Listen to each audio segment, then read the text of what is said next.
미국의 특권은 끝났습니다. 한국의 단 한마디에 백악관이 발칵 뒤집혔습니다. 새벽 3시 긴급 소집된 NSC 회의실에서 대통령은 책상을 내리치며 450억 달러 보복을 지시했습니다. 하지만 72시간 뒤 무릎을 꿇은 건 한국이 아니었습니다. 미국이었습니다. 월스트리트가 폭락했고 펜타곤이 마비됐습니다. 그리고 미국이 먼저 전화를 걸었습니다. NSC 한반도 정책국장이 직접 밝힌 그 72시간의 충격적인 전말을 지금 공개합니다. 시작하기 전 구독과 좋아요, 그리고 대한민국 파이팅 댓글로 한국을 응원해주세요. 새벽 3시 17분이었습니다. 워싱턴의 한겨울 바람이 창문을 때리는 소리에 잠이 깬 게 아니었습니다. 베개 옆에 놓아둔 보안 전화기가 진동으로 미친 듯이 떨고 있었습니다.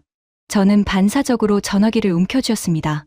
화면에 뜬 발신자 이름을 보는 순간 심장이 한 박자 멈추는 것 같았습니다. NSC 상황실. 이 번호가 새벽에 울린다는 건 딱 하나를 의미합니다. 전쟁이 터졌거나 전쟁에 준하는 무언가가 벌어졌다는 뜻이죠. 저는 케빈 모리슨입니다. 미국 국가안보회의, 그러니까 NSC에서 한반도 정책국장을 맡고 있습니다. 22년간 한반도 문제만 파고든 사람이에요. 국무부 동아시아과에서 시작해서 주한 미국 대사관에서 2년을 보냈고 그 뒤로는 줄곧 워싱턴에서 한미동맹이라는 거대한 기계의 톱니바퀴를 관리해왔습니다. 한반도에서 무슨 일이 터지든 제 책상을 거치지 않고는 대통령 앞에 올라갈 수 없습니다. 그게 22년간 제가 쌓아올린 위치였습니다. 그래서 저는 자신 있었습니다. 한국이 무슨 생각을 하는지, 다음에 무슨 카드를 꺼낼지 제가 모를 리 없다고요. 하지만 그날 새벽, 저는 완전히 틀렸다는 걸 깨닫게 됩니다. 전화를 받자마자 상황실 당직 장교의 목소리가 귀를 때렸습니다. 평소에 감정이라곤 찾아볼 수 없는 사람이었는데 그날은 목소리가 떨리고 있었어요. 국장님, 지금 즉시 출근하셔야 합니다. 한국 대통령실에서 30분 전에 공식 통보가 왔습니다. 통보. 무슨 통보? SOFA 22조. 미군 면책 특권 조항의 효력을 즉시 정지한다는 내용입니다. 저는 이불을 걷어차고 벌떡 일어났습니다. 머릿속이 하얗게 됐어요. 22조 효력 정지. 이 말이 무엇을 의미하는지 제가 모를 리 없었습니다. SOFA, 그러니까 주둔군지위협정이라는 건 한마디로 주한미군이 한국 땅에서 누리는 법적 특권의 총집합입니다. 그 중에서도 22조는 핵심 중의 핵심이에요. 미군이 한국에서 범죄를 저질러도 그게 공무 중에 일어난 일이라고 판단되면 한국 법정이 아닌 미국 군사법정에서 재판을 받는다는 조항이죠. 쉽게 말하면 미군은 한국에서 사실상 치외법권을 누려왔다는 겁니다. 그런데 한국이 이걸 일방적으로 정지시켰다고요?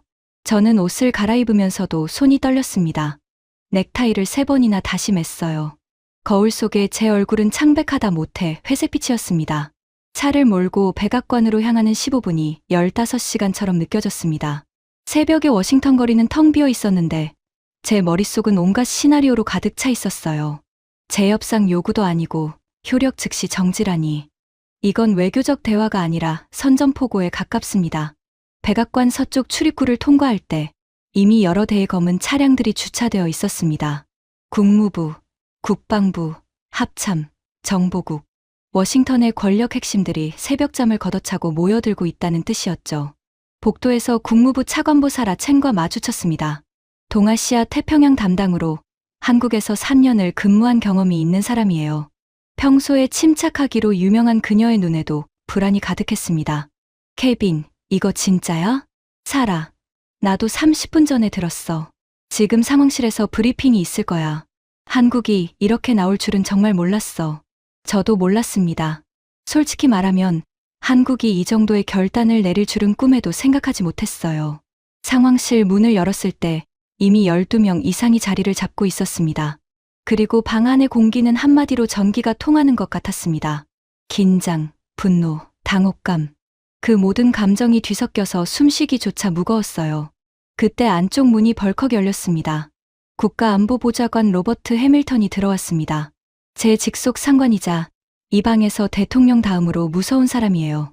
190cm가 넘는 장신에 늘 다림질이 완벽한 정장을 입고 입꼬리가 올라간 적이 한 번도 없는 사람입니다.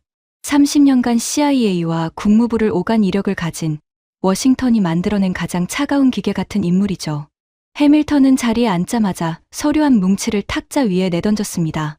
그 소리가 조용한 상황실에서 총소리처럼 울렸어요. 다들 읽었나? 아무도 대답하지 못했습니다. 한국이 미쳤어. 완전히 미쳤다고. 해밀턴의 목소리는 낮았지만 그 안에 담긴 분노는 방 전체를 짓누를 정도였습니다. SOFA 22조 효력 즉시 정지. 이게 뭘 의미하는지 모르는 사람은 없겠지. 오늘부로 주한미군 28,500명 전원이 한국 법의 적용을 받는다는 소리야. 미군 병사가 기지 밖에서 침을 뱉어도 한국 경찰이 체포할 수 있다는 거야. 인도태평양사령부 참모차장 마크 브래들리 장군이 테이블 끝에서 코웃음을 쳤습니다. 별 3개를 단 중장답게 이 방에서 가장 거만한 표정을 짓는 사람이었어요. 한국군이 우리 병사를 체포한다. 우리 장비를 쓰고 우리 위성으로 정찰하고 우리 정보로 작전하는 군대가? 재미있는 농담이군. 브래들리의 말에 몇몇이 고개를 끄덕였습니다. 저도 솔직히 그 순간에는 같은 생각이었어요. 한국이 아무리 강경하게 나와도 결국엔 미국 없이는 안 된다. 22년간 그게 진리였으니까요. 하지만 해밀턴은 웃지 않았습니다. 브래들리, 지금 웃을 때가 아니야. 주한미군 사령부에서 긴급 보고가 올라왔어. 한국 통보가 나가자마자 한국 경찰이 미군 기지 주변 초소를 강화했다고 해. 미군 차량 통행에 대한 검문도 시작됐고 방 안이 술렁였습니다. 사라 첸의 얼굴이 굳어지는 게 보였어요. 그리고 한 가지 더. 해밀턴이 서류 한 장을 들어보였습니다.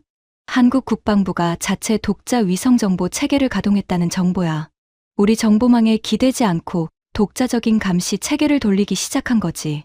그 순간 브래들리의 표정이 처음으로 변했습니다. 거만한 미소가 사라지고 눈썹이 미세하게 꿈틀거리는 게 보였어요. 독자 위성정보 체계. 이건 단순한 SOFA 문제가 아니라 한국이 군사적 자립을 향해 움직이고 있다는 신호거든요. 잠깐, 그게 확인된 거야? 인텔리전스 커뮤니티에서 확인했어. 한국이 최소 4기의 정찰위성을 운용 중이고 추가로 7기를 개발 중이야. 우리가 모르는 사이에 이미 상당 부분 완성됐더군. 저는 등줄기를 타고 차가운 무언가가 흘러내리는 걸 느꼈습니다. 22년간 한반도 파일을 관리하면서 한국의 위성 프로그램이 이 정도까지 진행된 걸 제대로 파악하지 못했다는 사실이 부끄러웠어요. 그때 상황실 안쪽 대형 스크린에 불이 들어왔습니다. 보안 채널을 통해 주한미군 사령부의 실시간 영상이 연결된 겁니다. 화면 속에는 험프리스 기지의 정문이 보였는데 한국 경찰 차량 여러 대가 기지 앞에 일렬로 정차해 있었습니다. 평소에는 볼 수 없던 광경이었어요. 그리고 기지 안에서는 미군 헌병대가 부산하게 움직이고 있었는데 외출을 준비하던 병사들이 영문도 모른 채 되돌아가는 모습이 포착됐습니다. 주한미군 사령부 부참모장의 목소리가 스피커를 통해 흘러나왔습니다. 현재 험프리스 기지와 오산 공군 기지 전체에 자발적 외출 통제를 시행했습니다. 한국 측의 사법적 통제 범위가 불명확한 상황에서 병사들의 안전을 보장할 수 없다는 판단입니다. 브래들리가 주먹으로 테이블을 내리쳤습니다. 자발적 외출 통제. 그게 무슨 소리야? 우리 병사들을 기지 안에 가둬놓겠다는 거잖아. 장군님, 현재로서는 병사가 기지 밖에서 어떤 사건에 연루되면 한국 경찰이 즉시 체포할 수 있습니다. 법적 보호 장치가 사라진 상태에서 외출을 허용할 수 없습니다. 저는 이 대화를 들으면서 뒤통수를 맞은 기분이었습니다. 28,500명의 미군이 한국 땅에서 사실상 기지에 갇혔다. 한 발짝도 밖에 나갈 수 없는 상태가 됐다. 한국이 총 한 발 쏘지 않고 법률 한 줄로 미 태평양 전력의 핵심 축을 마비시켜 버린 겁니다. 해밀턴이 스크린을 끄라고 손짓했습니다. 그리고 테이블 위에 팔꿈치를 올리고 양손을 깍지 낀 채 낮은 목소리로 말했어요. 지금부터 이거는 코드 레드야. 대통령이 30분 뒤에 내려온다. 그 전에 대응 옵션을 정리해. 모리슨. 예. 한국이 왜 지금 이 시점에 이걸 터뜨렸는지 분석해. 그리고 가용한 압박 수단 전부 리스트업해. 저는 노트북을 열었지만 솔직히 손가락이 제대로 움직이지 않았습니다.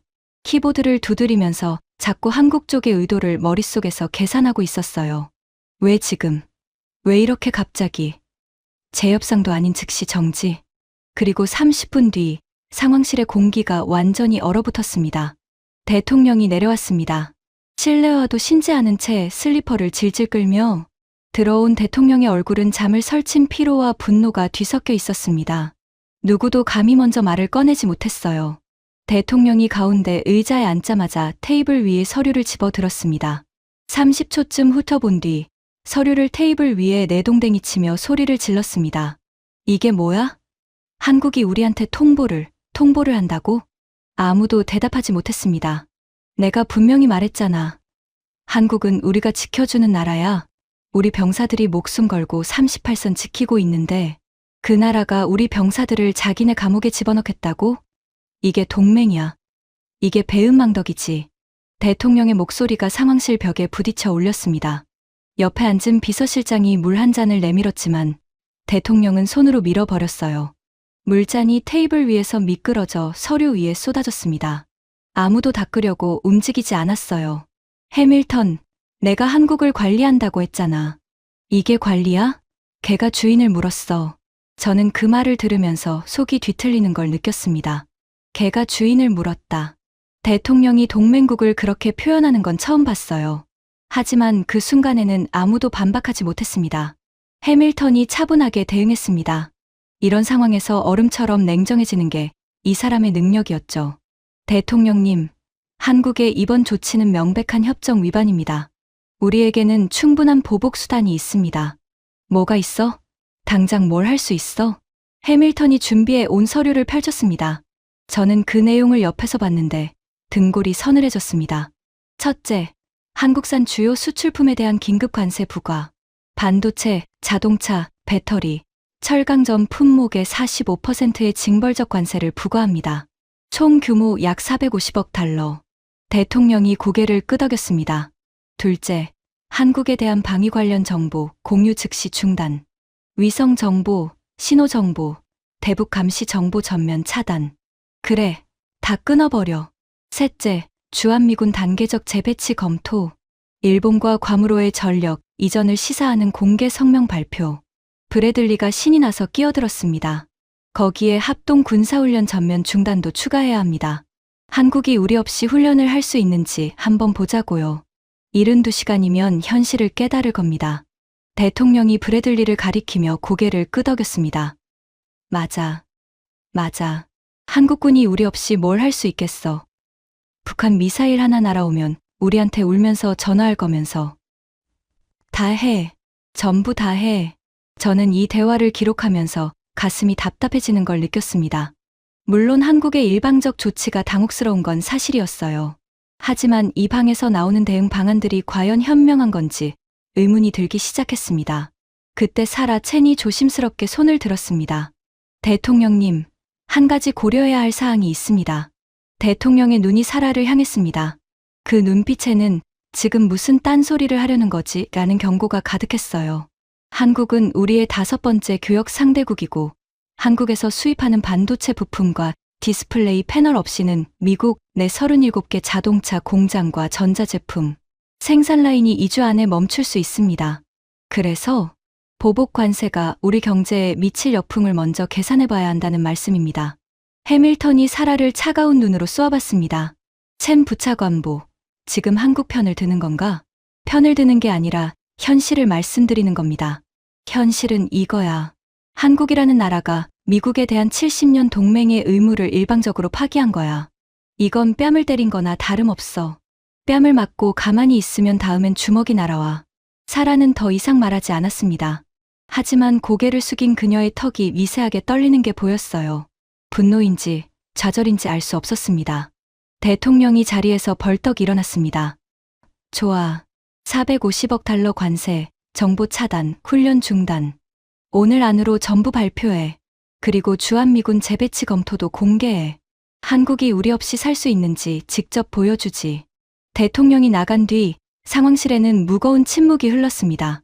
저는 노트북 화면을 멍하니 바라보고 있었습니다. 22년간 관리해 온 한미동맹이라는 기계가 지금 제 눈앞에서 기어가 어긋나며 띠걱거리는 소리를 내고 있었어요. 그런데 이상한 점이 하나 있었습니다. 한국 측의 반응이 너무 조용했습니다. 보통 이런 수준의 갈등이 터지면 한국 외교부에서 긴급 성명이 쏟아지고 청와대에서는 동맹의 중요성을 강조하며 대화를 요청하는 메시지가 옵니다. 과거에는 항상 그랬어요. 미국이 으르렁거리면 한국이 한 발 물러서는 게 패턴이었습니다.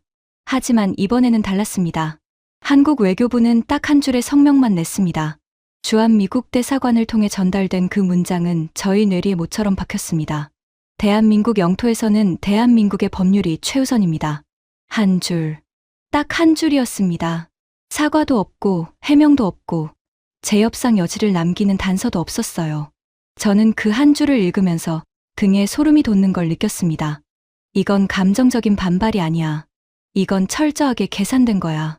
한국은 이 한 줄로 우리에게 아무것도 양보할 생각이 없다는 걸 선언한 거야. 해밀턴은 그 성명을 읽고 비웃었습니다. 겁을 줘야 해. 한국은 원래 으르렁거리면 꼬리를 내리는 나라야. 관세 450억 달러가 터지면 24시간 안에 전화가 올 거야. 저는 고개를 끄덕였지만 마음 한구석이 불안했습니다. 한국이 꼬리를 내릴까? 진짜로? 그로부터 6시간 뒤 미국 정부는 예고한 대로 보복 조치를 공식 발표했습니다. 한국산 반도체, 자동차, 배터리, 철강의 45%의 긴급 관세, 한국에 대한 방위 정보 공유 즉시 중단, 합동 군사훈련 무기한 연기, 주한미군 재배치 검토 착수, 450억 달러 규모의 경제적 철퇴, 여기에 군사적 압박까지. 미국이 동맹국을 상대로 동원할 수 있는 거의 모든 수단을 한꺼번에 쏟아낸 겁니다. 워싱턴의 모든 사람들이 같은 생각을 하고 있었습니다. 한국이 48시간 안에 무릎을 꿇을 것이다. 하지만 48시간이 지나고 72시간이 지나도 한국에서는 전화 한 통 오지 않았습니다. 대신 우리가 전혀 예상하지 못한 일이 벌어지기 시작했습니다. 그것은 미국이 한국에 가한 타격이 아니라 한국이 미국에 가한 타격이었습니다. 그리고 그 타격은 워싱턴의 누구도, 심지어 22년 경력의 저조차도 상상하지 못한 방향에서 날아왔습니다. 미국의 보복 발표가 나간 지 정확히 9시간 뒤였습니다. 저는 NSC 사무실에서 CNN을 틀어놓고 한국 측의 반응을 기다리고 있었어요. 해밀턴 보좌관의 예측대로라면 450억 달러짜리 관세 폭탄에 한국 경제가 흔들리면서 슬슬 협상 신호가 와야 할 시점이었습니다. 그런데 CNN 화면에 뜬 건 한국의 항복 메시지가 아니었습니다. 속보. 뉴욕 증권거래소 개장 직후 다우존스 680포인트 급락. 저는 커피잔을 내려놓고 화면을 뚫어지게 쳐다봤습니다. 이건 한국 주식시장이 아니라 미국 주식시장이었습니다. 전화기가 미친 듯이 울리기 시작했어요. 재무부에서, 상무부에서, 대통령 경제보좌관실에서 동시에 연락이 쏟아졌습니다. 모두 같은 말을 하고 있었습니다. 한국 관세 발표 직후 미국 반도체 업계가 패닉에 빠졌다. 상황을 정리하면 이랬습니다. 미국이 한국산 반도체에 45% 관세를 때리겠다고 발표하자 삼성과 SK가 생산하는 고대역폭 메모리 HBM의 가격이 하루 만에 38% 급등했습니다. 이 칩이 없으면 엔비디아의 AI 가속기가 만들어지지 않거든요. 엔비디아 주가가 장 초반에만 14% 빠졌습니다. AMD, 인텔, 마이크로소프트, 구글까지 연쇄 폭락. 월스트리트의 비명은 곧바로 의회로 전달됐습니다. 제가 파악한 바로는 관세 발표 후 12시간 만에 상원의원 17명이 백악관에 항해 전화를 걸었어요. 공화당 의원들이었습니다. 대통령의 같은 당 의원들이요. 텍사스 출신 상원의원이 해밀턴에게 직접 전화해서 이렇게 소리를 질렀다고 합니다. 내 주에 있는 삼성 반도체 공장에서 4,000명이 일하고 있어. 한국에 관세를 때리면 삼성이 투자를 철회할 수도 있다는 거 알아? 다음 선거에서 텍사스를 잃고 싶어? 이건 시작에 불과했습니다. 다음 날 아침 제 책상 위에 쌓인 보고서의 두께는 제 주먹만 했어요. 미국 자동차 산업 비상, 한국산 배터리셀과 전장 부품 공급 중단 시 제너럴 모터스와 포드의 전기차 생산 라인이 3주 내에 멈춘다. 한국산 디스플레이 패널 수입 차단 시 애플 아이폰 생산에 심각한 차질. 한국산 철강 특수강 관세 부과 시 미국 방산 기업 납품 일정 6개월 지연. 저는 이 보고서들을 읽으면서 손이 떨렸습니다.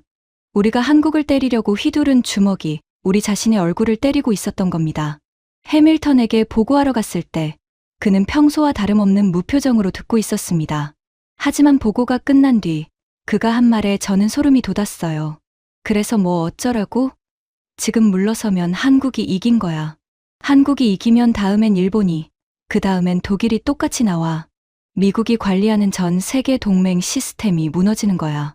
월스트리트가 좀 빠진다고 국가 안보를 포기할 순 없어. 저는 고개를 끄덕였지만 속으로는 다른 생각을 하고 있었습니다. 우리가 정말 이길 수 있는 싸움인가? 그리고 바로 그날 오후 한국이 카운터펀치를 날렸습니다. 저는 CNN 속보를 보는 순간 의자에서 벌떡 일어났습니다. 모니터를 2번, 3번 다시 봤어요.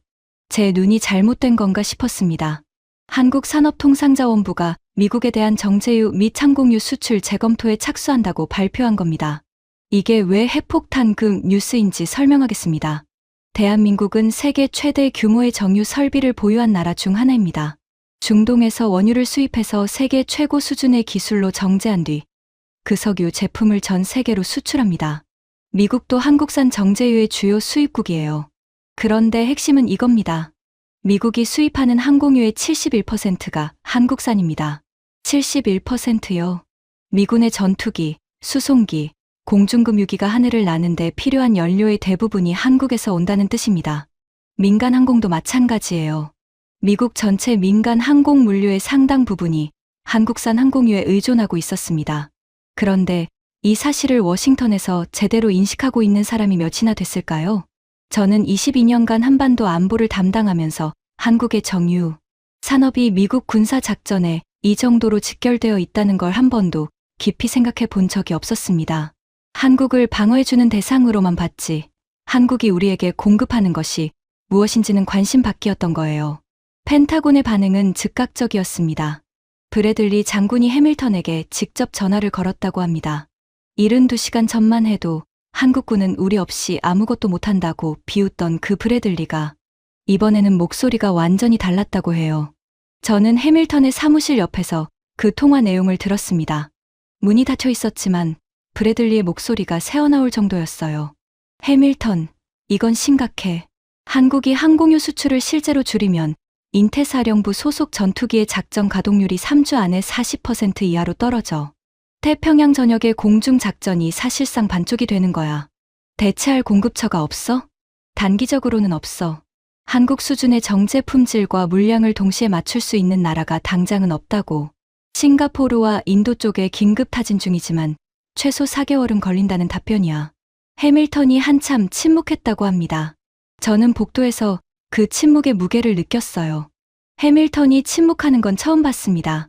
이 사람은 항상 즉각적으로 대응하는 기계 같은 사람이거든요. 그리고 저는 그때 깨달았습니다. 한국은 처음부터 이걸 계산하고 있었다. SOFA 효력 정지를 통보하기 전에 한국은 이미 미국의 보복 시나리오를 전부 예측하고 대응 카드를 준비해 놓은 겁니다. 관세를 때리면 월스트리트가 먼저 무너질 걸 알았고 그래도 미국이 밀어붙이면 항공유라는 최후의 카드를 꺼낼 준비가 되어 있었던 거예요. 22년간 한반도 파일을 관리해 온 제가 한국의 전략적 깊이를 이렇게까지 과소평가하고 있었다니. 저는 사무실로 돌아와서 의자에 털썩 주저앉았습니다. 천장을 바라보며 한참을 생각했어요. 그리고 머릿속에서 한 문장이 맴돌기 시작했습니다. 우리가 한국을 보호해 준 게 아니라 한국이 우리를 필요로 해준 거였나? 아니, 아직은 아니야. 아직은 그렇게 생각할 단계가 아니야. 저는 고개를 저으며 그 생각을 밀어냈습니다. 하지만 그 문장은 마치 바늘처럼 머리 한구석에 박힌 채 빠지지 않았어요. 상황은 시간이 갈수록 악화됐습니다. 한국의 항공유 수출 재검토 발표가 나간 지 이틀 뒤 전혀 예상하지 못한 곳에서 불이 붙었습니다. 일본이었습니다. 오키나와에서 12만 명이 거리로 쏟아져 나왔습니다. 한국처럼 우리도 SOFA를 개정하라. 오키나와 현지사가 공식 기자회견을 열고 한국의 결단은 모든 미군 주둔국에게 영감을 줬다고 선언했습니다. 저는 그 뉴스를 보는 순간 커피를 쏟을 뻔했어요. 일본이 미국의 가장 고분고분한 동맹이 한국을 지지한다고? 하지만 이건 오키나와에 국한된 게 아니었습니다. 도쿄에서도 3만 명 규모의 시위가 열렸고 일본 여당 내에서도 SOFA 재협상을 검토해야 한다는 목소리가 나오기 시작했어요. 이유는 명확했습니다. 오키나와 주민들은 수십 년간 주일미군의 범죄와 횡포에 시달려왔거든요. 한국이 그 족쇄를 끊어버리는 걸 보니 우리도 할 수 있다는 희망이 폭발한 겁니다. 그게 끝이 아니었습니다. 필리핀 대통령이 성명을 냈습니다. 미군 주둔에 관한 방문군 협정 VFA의 전면 재검토를 지시한다. 독일 연방의회에서도 람슈타인 공군기지의 지휘협정 재검토 결의안이 상정됐습니다. 호주에서는 야당 대표가 미국과의 방위 협력이 진정한 파트너십인지 재점검해야 한다고 발언했어요. 도미노였습니다. 한국 하나가 쓰러뜨린 첫 번째 타일이 전 세계로 파급되고 있었습니다. 해밀턴은 이 보고들을 받으며 점점 얼굴이 굳어졌습니다. 평소의 무표정이 아니라 진짜로 위험을 감지한 사람의 얼굴이었어요. 그가 제게 물었습니다. 모리슨, 한국이 이걸 예상했다고 생각해? 어떤 걸 말씀하시는 겁니까? 도미노, 일본, 필리핀, 독일. 한국이 SOFA를 터뜨리면 전 세계 미군 기지에서 연쇄 반응이 일어날 걸 한국이 미리 계산했냐는 거야. 저는 잠시 생각했습니다. 그리고 솔직하게 대답했어요. 네. 한국은 알고 있었다고 봅니다. 해밀턴의 눈이 가늘어졌습니다. 근거가 뭐야? 한국의 초기 성명이 딱 한 줄이었다는 겁니다. 협상 여지를 남기지 않은 건 감정적 판단이 아니라 전략적 판단이에요. 한국은 미국이 보복할 걸 알았고, 그 보복이 역풍을 맞을 걸 알았고, 그 역풍이 동맹 전체로 퍼질 걸 알았습니다. 처음부터 이 전체 체스판을 보고 말을 움직인 겁니다. 해밀턴은 아무 말 없이 창밖을 바라봤습니다. 그의 턱 근육이 딱딱하게 굳어 있었어요. 그리고 그날 저녁 펜타곤에서 급비 문서가 유출됐습니다. 워싱턴 포스트가 단독 보도한 그 문서의 제목은 이랬습니다. 한국 이탈 시 인도태평양 전략 재구축 비용 분석. 펜타곤 자체 분석이었습니다. 한국이 미국 주도의 안보 체제에서 완전히 이탈할 경우 미국이 인도태평양 지역에서 현재 수준의 군사적 영향력을 유지하기 위해 추가로 부담해야 하는 비용. 그 숫자가 공개된 겁니다. 연간 1200억 달러. 우리 돈으로 약 160조 원입니다. 저는 그 숫자를 보는 순간 의자 등받이에 깊이 파묻혔습니다. 1200억 달러. 미 국방 예산의 15%에 해당하는 금액이에요. 한국 없이 태평양을 지키려면 매년 이 돈을 추가로 써야 한다는 겁니다. 기사의 세부 내용은 더 충격적이었습니다. 한국이 제공하는 군사적 가치를 항목별로 분해한 겁니다. 주한미군 기지 인프라 유지비 절감 효과 연간 82억 달러. 한국 방산 기업으로부터의 장비 및 부품 조달 비용 절감 연간 47억 달러. 한국군의 대북 감시 정보 공유를 통한 미국 정보 수집 비용 절감 연간 31억 달러. 한국의 전략적 위치를 활용한 중국 견제 비용 절감 연간 340억 달러. 한국산 항공유 및 군수 물자 공급에 따른 태평양 물류 비용 절감 연간 58억 달러. 거기에 가장 큰 항목이 있었습니다. 한국이 이탈하면서 발생하는 동맹 신뢰도 하락에 따른 일본, 호주, 필리핀 등 여타 동맹국의 방위비 재협상 비용 추정치 연간 640억 달러. 이 마지막 항목이 바로 도미노 효과의 가격표였습니다. 한국 하나를 잃으면 나머지 동맹국들이 전부 우리도 재협상하겠다고 나올 거고 그 비용이 640억 달러라는 겁니다. 의회가 발칵 뒤집혔습니다. 상원 군사위원회 위원장이 백악관에 공식 서한을 보냈어요. 한국과의 갈등이 미국의 국가 안보와 경제에 미치는 영향을 즉각 재평가하라. 하원에서도 초당적으로 한국 관세 재검토 결의안이 발의됐습니다. 대통령은 격노했습니다. 내 당 의원들이 한국 편을 들어? 누가 대통령이야? 내가 대통령이야. 하지만 의회의 움직임보다 대통령을 더 분노하게 만든 건 CNN의 여론조사였습니다. 미국 국민의 58%가 한국과의 관세 전쟁은 미국에게도 손해라고 응답한 겁니다. 47%는 미군이 주둔국의 법을 따르는 건 당연하다고 답했어요.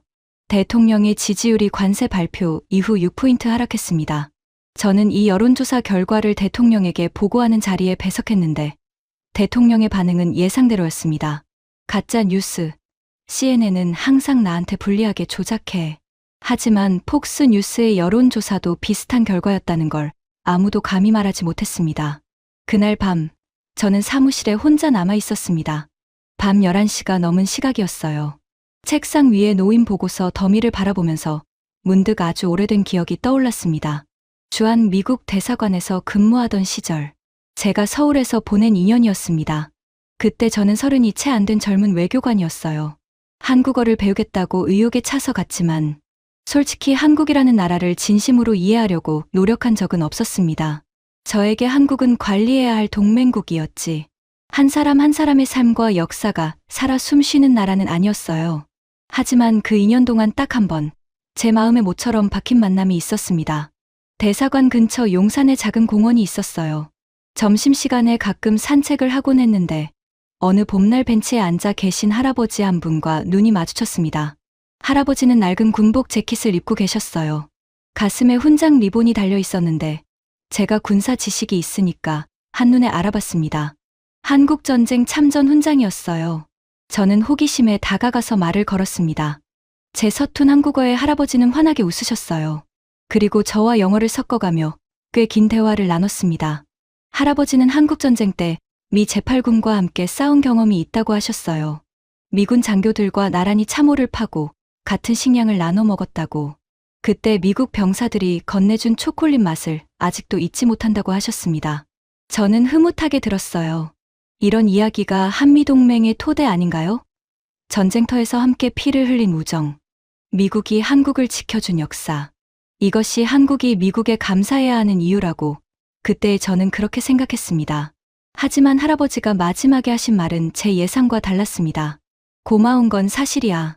미국이 도와주지 않았으면 이 나라가 어떻게 됐을지 모르지. 하지만 젊은이, 한 가지 알아둬. 할아버지가 제 눈을 똑바로 바라보셨습니다. 80대 넘은 노인의 눈이었지만 그 안에 담긴 힘은 놀라울 정도로 강했어요. 고마움과 종속은 다른 거야. 우리가 미국에 감사하는 건 맞지만 그게 우리가 영원히 미국 밑에서 살아야 한다는 뜻은 아니야. 언젠가는 우리가 스스로 서야 해. 그때 미국이 동맹이 아니라 주인 행세를 하려 들면 우리는 싸워야 하는 거야. 그게 진정한 동맹이야. 저는 그때 속으로 웃었습니다. 예의 바르게 고개를 끄덕이긴 했지만 솔직히 순진한 이상주의라고 생각했어요. 한국이 미국 없이 서다니. 현실을 모르시는 거라고. 하지만 지금 워싱턴의 제 사무실에 앉아 이 모든 상황을 지켜보면서 할아버지의 그 말이 비수처럼 꽂혀 있었습니다. 고마움과 종속은 다른 거야. 22년 전 그 말이 지금 벌어지고 있는 모든 일의 본질을 관통하고 있었습니다. 저는 창밖을 바라봤습니다. 워싱턴의 밤하늘은 늘 뿌옇게 흐렸어요. 이 도시의 빛이 별을 가리듯 이 도시의 오만함이 현실을 가리고 있었던 건 아닐까. 그 생각을 하는데 보안 전화기가 다시 울렸습니다. NSC 상황실. 또다시 긴급 소집이었습니다. 이번에는 원인이 달랐습니다. 한국 대통령이 기자회견을 열었습니다. 그런데 그 내용이 SOFA에 관한 게 아니었어요. 한국 대통령이 전시작전 통제권, 그러니까 OPCON의 조기 전환을 공식 선언한 겁니다.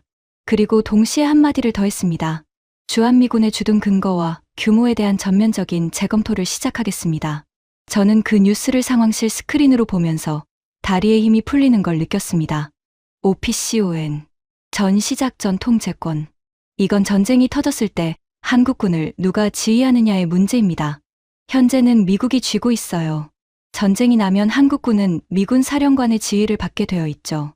이건 한미동맹의 핵심 중의 핵심이고 미국이 한반도에서 권력을 행사하는 가장 근본적인 도구입니다.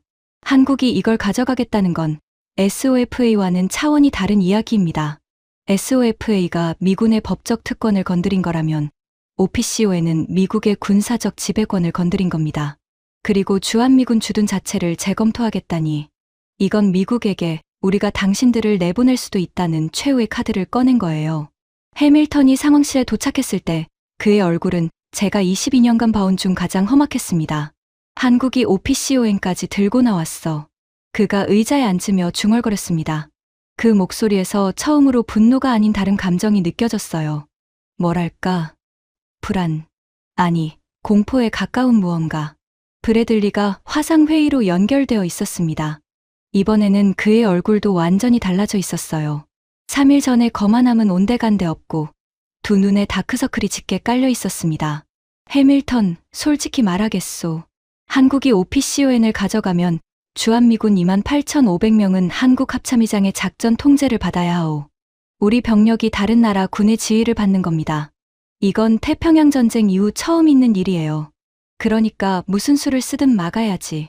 문제는 막을 카드가 없다는 겁니다. 방 안이 조용해졌습니다. 브래들리가 말을 이었어요. 우리가 이미 관세, 정보 차단, 훈련 중단 카드를 전부 꺼냈소. 한국은 꿈쩍도 안 했어. 오히려 우리가 역풍을 맞았지. 더 쓸 카드가 뭐가 있소. 핵무기로 위협이라도 하겠소. 해밀턴이 테이블을 손바닥으로 내리쳤습니다. 그 소리 하려고 연결한 거야? 현실을 말하는 겁니다. 한국의 국방비는 GDP 대비 2.8%로 나토 기준을 초과했소. K2 전차, K9 자주포, KF-21 전투기, 천공 방공 시스템. 한국은 이미 세계 4위 방산 수출국이에요.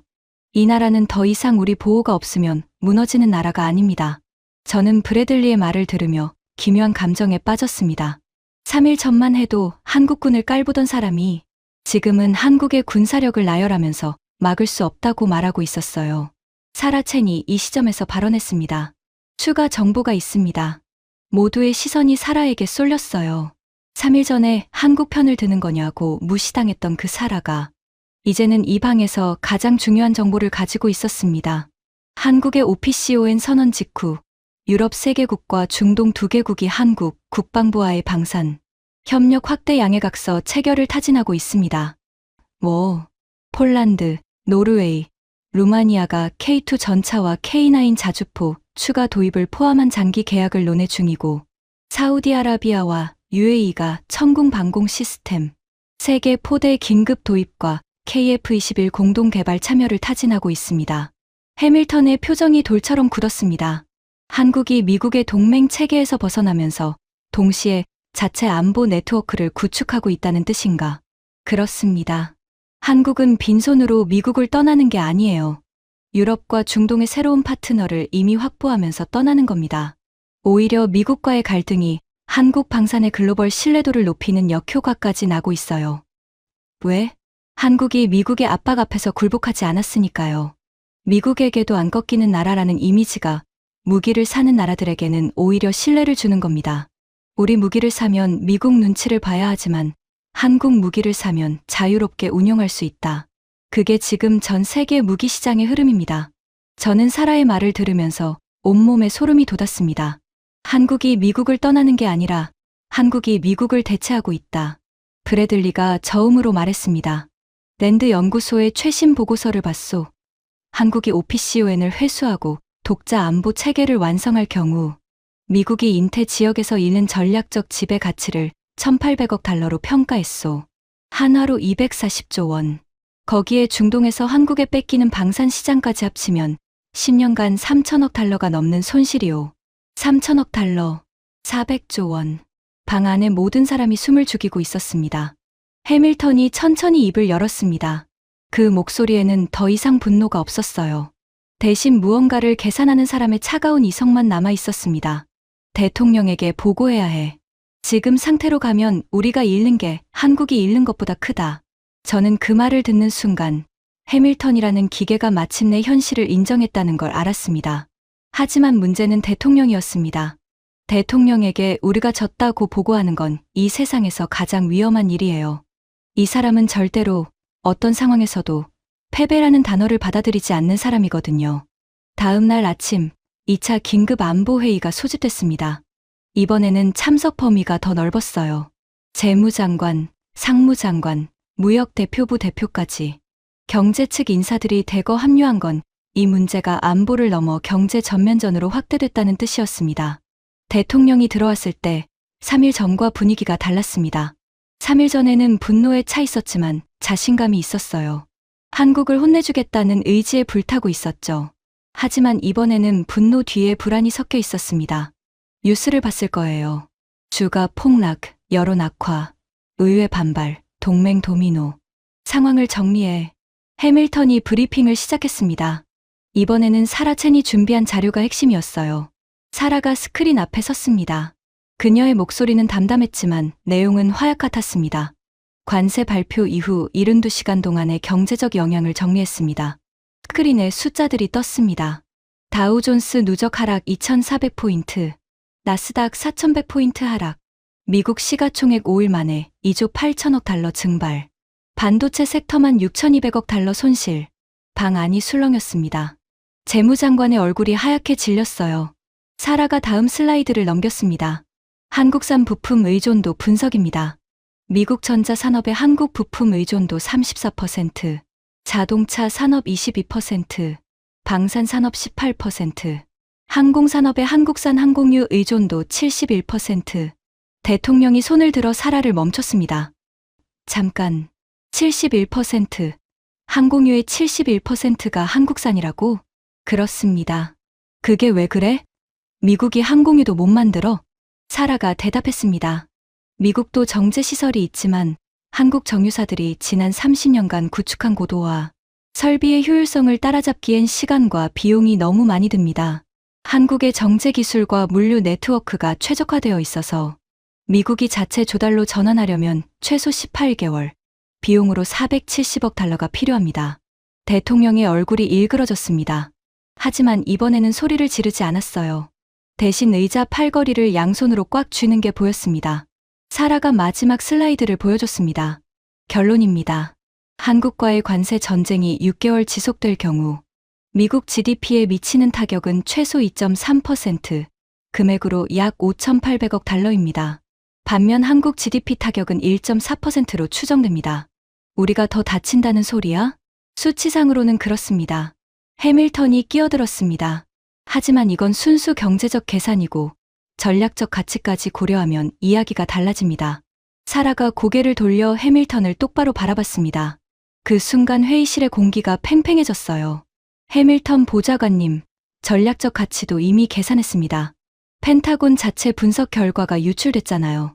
한국 이탈 시 연간 1,200억 달러 추가 비용. 이걸 전략적 가치라고 부르시는 겁니까? 이건 가치가 아니라 가격입니다. 우리가 한국을 잃으면 치러야 하는 가격이요. 해밀턴의 눈이 가늘어졌습니다. 첸 부차관보, 말을 조심해.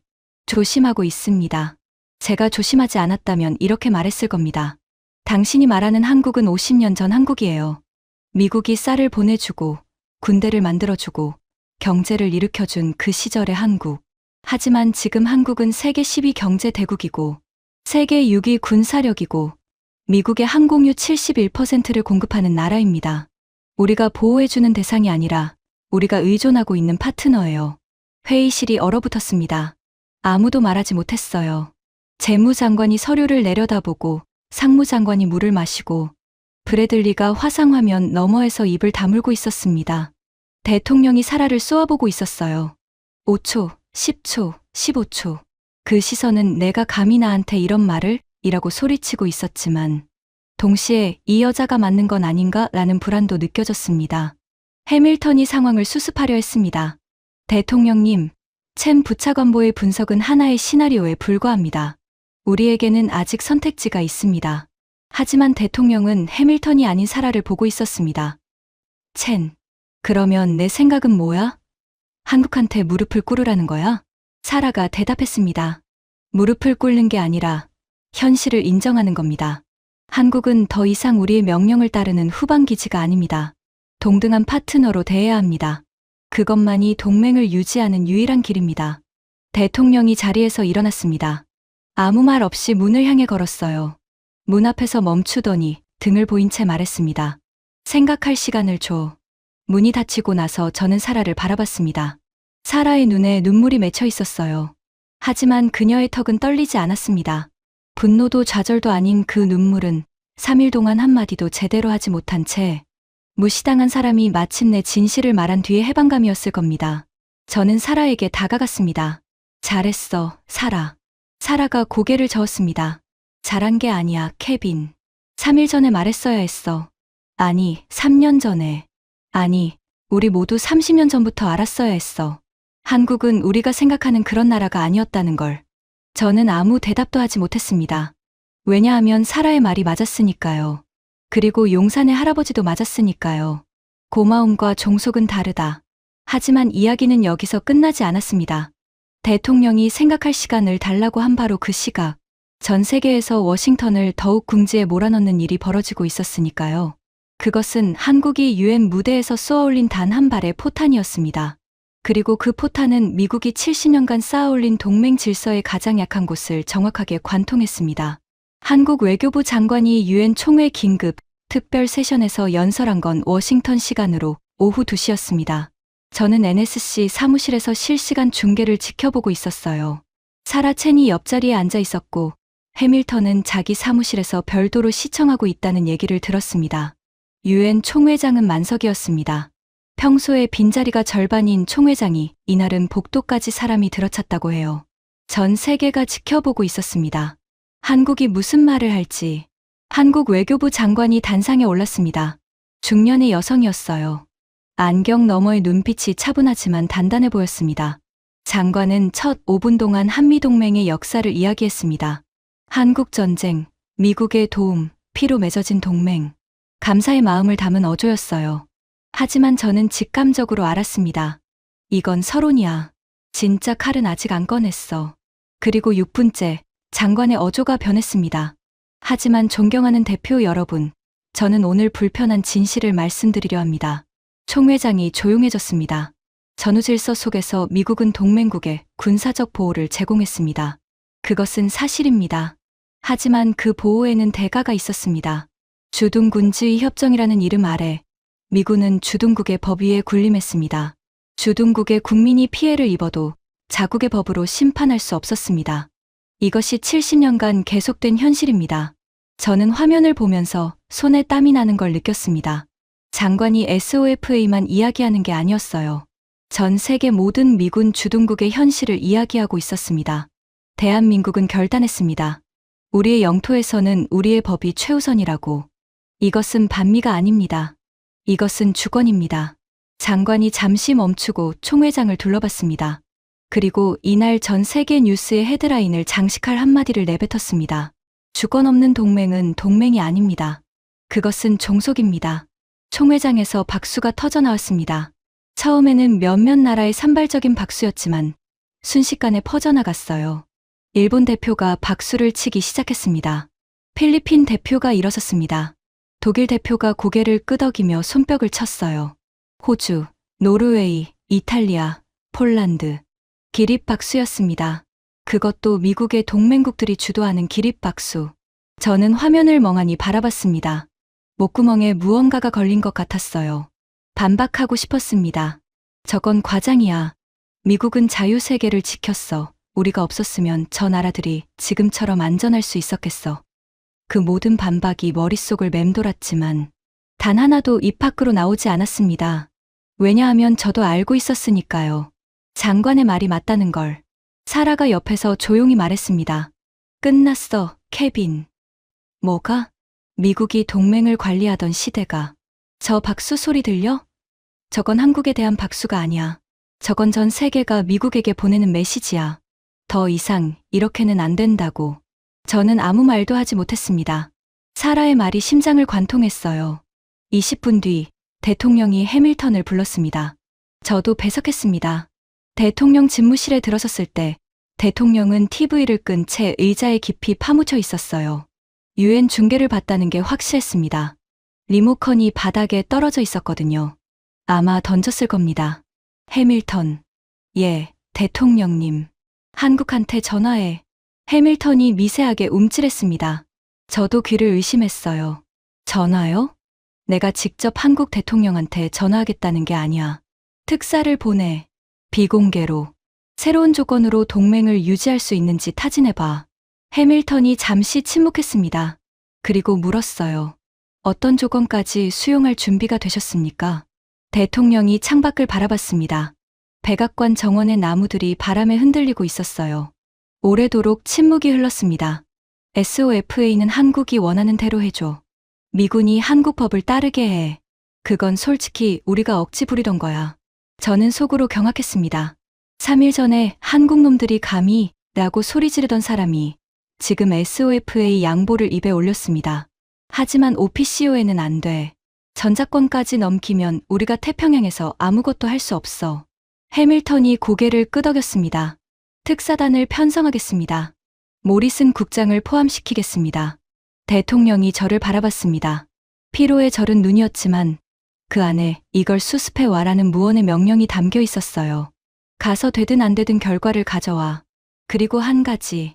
한국한테 절대로 우리가 약해 보이면 안 돼. 우리가 협상하러 가는 거지. 항복하러 가는 게 아니야. 저는 고개를 숙였습니다. 하지만 속으로는 알고 있었습니다. 이건 협상이 아니라 사실상의 항복이라는 걸. 미국이 먼저 전화를 건다는 것 자체가 이 싸움에서 누가 졌는지를 증명하는 거니까요. 그날 밤, 저는 집에 돌아와 짐을 쌌습니다. 서울행 비행기가 다음날 아침이었어요. 짐을 싸면서 서재 책장에 꽂혀 있는 오래된 사진 한 장이 눈에 들어왔습니다. 주한 미국 대사관 시절에 찍은 사진이에요. 젊은 제가 대사관 앞에서 성조기를 배경으로 웃고 서 있었습니다. 그때 저는 자신감에 가득 차 있었어요. 세계 최강대국의 외교관, 동맹국을 관리하는 사람, 미국의 질서를 지키는 파수꾼. 22년이 지난 지금 그 사진 속에 저를 보니 씁쓸한 웃음이 나왔습니다. 관리한 게 아니었어. 나는 22년간 한국이 어떤 나라인지도 모르면서 관리한다고 착각하고 있었을 뿐이야. 비행기 안에서 저는 잠을 자지 못했습니다. 14시간의 비행 동안 창밖의 구름만 바라보고 있었어요. 머릿속에는 지난 일주일간의 일들이 파노라마처럼 펼쳐졌습니다. 새벽 3시의 긴급 전화, 대통령의 분노, 해밀턴의 냉혈한 보복 계획, 브래들리의 거만한 비웃음, 450억 달러의 관세 폭탄, 그리고 그 모든 것이 부메랑이 되어 돌아온 처절한 역풍, 월스트리트의 비명, 항공유라는 카운터펀치, 일본과 필리핀의 도미노, 펜타곤의 1200억 달러짜리 공포, 사라 첸의 눈물, UN 총회의 기립박수, 그리고 대통령이 전화해라고 한 그 순간, 미국이 동맹국에게 먼저 전화를 건 것. 이것이 이 모든 이야기의 결론이었습니다. 70년간 미국은 동맹국에게 전화를 받는 쪽이었습니다. 도움을 요청받고 조건을 제시하고 승낙하거나 거절하는 쪽이었어요. 한 번도 우리가 먼저 대화하자고 손을 내민 적이 없었습니다. 그런데 한국 앞에서 미국이 먼저 손을 내밀었습니다. 인천국제공항에 도착했을 때 밖은 이른 아침이었습니다. 입국장을 나서면서 가장 먼저 느낀 건 공기였어요. 워싱턴과는 다른 날카롭지만 깨끗한 공기. 그리고 공항의 규모와 효율성에 다시 한번 놀랐습니다. 22년 전에 왔을 때도 인천공항은 대단했지만 지금은 차원이 달랐어요. 공항을 빠져나와 차에 타는 순간 창밖으로 서울의 스카이라인이 보였습니다. 고층 건물들이 아침 햇살을 받아 빛나고 있었어요. 이 나라를 우리가 보호해줬다고? 이 나라가 우리 없이 못 산다고? 22년간 제가 믿어왔던 모든 전제가 서울의 하늘 아래서 산산이 부서지고 있었습니다. 차 안에서 저는 눈을 감았습니다. 그리고 용산공원의 벤치가 떠올랐어요. 낡은 군복 재킷을 입은 할아버지, 한국전쟁 참전 훈장, 그리고 그분이 제게 한 말. 언젠가는 우리가 스스로 서야 해. 그때 미국이 동맹이 아니라 주인 행세를 하려 들면 우리는 싸워야 하는 거야. 그게 진정한 동맹이야. 20년 전에는 순진한 소리라고 웃었습니다. 하지만 지금 미국의 특사 자격으로 서울 땅을 밟은 지금 저는 확실히 알게 됐습니다. 그분이 옳았습니다. 한국은 스스로 섰습니다. 미국이 겁을 줘도 관세로 때려도 정보를 끊어도 훈련을 중단해도 한국은 한 발짝도 물러서지 않았습니다. 오히려 미국이 물러섰습니다. 그리고 한 가지 더 깨달았습니다. 한국이 미국을 밀어낸 게 아니에요. 한국은 미국에게 기회를 준 겁니다. 종속이 아닌 진정한 동맹으로 돌아올 수 있는 기회를. 이건 결별이 아니라 초대였습니다. 다만 그 초대장에는 조건이 하나 붙어 있었어요. 대등할 것. 서울의 아침 햇살이 차 안으로 쏟아져 들어왔습니다. 따뜻했습니다. 위협적이지 않았어요. 마치 한국이라는 나라가 보내는 메시지 같았습니다. 우리는 당신들을 적으로 원하지 않는다. 하지만 더 이상 밑에서 올려다보지도 않겠다. 차가 서울 시내로 진입하면서 저는 마지막으로 한 가지 생각을 했습니다. 지금 이 순간 워싱턴에서 가장 큰 공포가 뭔지 아시나요? 한국이 미국을 공격하는 것이 아닙니다. 한국이 핵을 만드는 것도 아니에요. 한국이 중국 편으로 가는 것도 아닙니다. 워싱턴의 진짜 공포는 이겁니다. 한국이 없는 태평양, 미국의 전투기가 날 수 없는 하늘, 미국의 군함이 정비받지 못하는 바다, 미국의 반도체 산업이 멈추는 세계, 미국의 동맹국들이 하나둘 고개를 돌리는 미래. 그것이 한국이라는 나라 하나가 아니오라고 말했을 때 벌어지는 일입니다. 22년간 저는 한국을 관리해야 할 대상으로 봤습니다. 보호해줘야 할 작은 나라, 미국의 명령을 따르는 충실한 동맹, 고마워해야 할 나라. 하지만 이 일주일이 저희 세계관을 완전히 뒤집어 놓았습니다. 한국은 관리 대상이 아니었습니다. 한국은 미국이 존중해야 할 파트너였고, 미국이 필요로 하는 나라였으며, 어쩌면 미국보다 더 단단한 의지를 가진 나라였습니다. 그리고 한 가지만 더 말씀드리겠습니다. 차가 서울 외교부 청사 앞에 멈췄을 때 저는 차에서 내리기 전에 잠시 하늘을 올려다봤습니다. 서울의 하늘은 맑았습니다. 워싱턴의 뿌연 하늘과는 달리 별은 보이지 않았지만 해가 강했어요.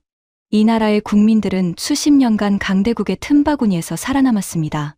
전쟁의 폐허에서 일어났고, 독재를 무너뜨렸고, 경제를 일으켰고, 기술을 발전시켰고, 그리고 마침내 세계 최강대국에게 대등하게 대하라고 당당히 요구할 수 있는 나라가 됐습니다. 용산의 할아버지가 살아 계시다면 오늘의 대한민국을 보시며 어떤 표정을 지으실까요? 아마 웃고 계시겠죠. 그리고 이렇게 말씀하실 겁니다. 그것 봐. 내가 뭘 했어. 저는 차에서 내려 서울 외교부 청사의 계단을 올랐습니다. 미국의 특사가 아니라 한국의 파트너로서 22년 만에 처음으로 제 발걸음이 가벼웠습니다. 지금까지 NSC 한반도 정책국장이 밝힌 72시간의 충격적인 이야기였습니다. 대한민국의 저력을 더 많은 분들이 알 수 있도록 이 이야기를 널리 공유해 주세요. 작은 관심이 큰 자부심을 만듭니다. 구독과 좋아요도 부탁드립니다. 지금까지 감동테라였습니다. 감사합니다.